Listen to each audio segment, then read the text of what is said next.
से बोली पंघाड़ी वाली मैया की जय माँ काली बरावत। या देवी सर्वभूतेषु शक्तिरूपेण संस्थिता नमस्तस्यै नमस्तस्यै नमस्तस्यै नमो नमः।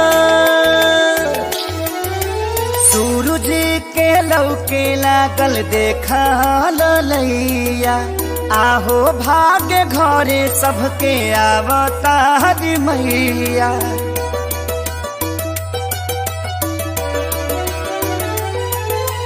सूरज के लौके लागल देखा ललैया आहो भाग्य घरे सबके आवता हरि मैया। अब करा जनी दे भइल पूजन के बे जनी जियरा छाछा नावा हाली दूध लेके आव गैया के आरती उतार